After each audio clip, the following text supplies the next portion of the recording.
আজ সকাল থেকেই কলকাতা সহ বিভিন্ন জেলাতেও চলছে ইডির তল্লাশি।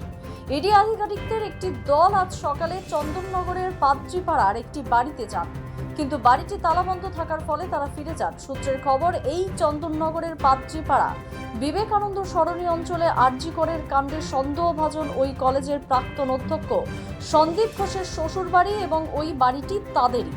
যদিও স্থানীয়দের কথা অনুযায়ী গত 5 থেকে 6 বছর ধরে সন্দীপ ঘোষের শ্বশুরবাড়ির কেউই বসবাস করেন না। সন্দীপ ঘোষের শ্বশুরমশাইয়ের নাম রামকৃষ্ণ দাস বলে জানা যাচ্ছে।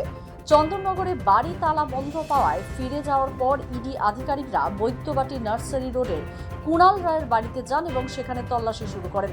সকাল থেকে এখনো কুণাল রায়ের বাড়িতে তল্লাশি চলছে বলে সূত্রের খবর। জানা যাচ্ছে, আজ সকাল 6:55 নাগাদ চন্দননগরে যান ইডি আধিকারিকরা। সেখানে কাউকে না পেয়ে এরপরেই কুণাল রায়ের বাড়িতে যান ইডির একটি দল। দীর্ঘক্ষণ ডাকাডাকির পর তিনি দরজা খুললে সেখানে তল্লাশি শুরু হয়। সকাল সকাল ইডির হানার ফলে স্থানীয়দের মধ্যেও চাঞ্চল্য দেখা গিয়েছে। সুবীর দাস নামে কুণাল রায়ের এক আত্মীয় জানান, কুণালবাবু কলকাতায় একটি বেসরকারি সংস্থাতে কাজ করেন, তাই তার বাড়িতে কেন সিবিআই হানা তা তারা কেউই জানেন না।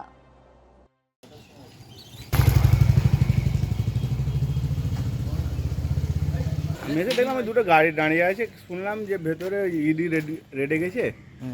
সেই আগে সে তার ভাই একটা ডেকোরেটের কাজ করতো, তার বাড়িতেই গেছে শুনলাম।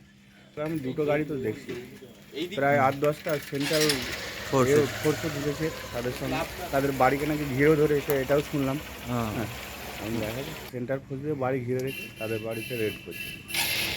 আমি এসে দেখলাম এখন এইমাত্র। হ্যাঁ, তাদেরকে জানি, কিন্তু কী করে সেটা জানতাম না।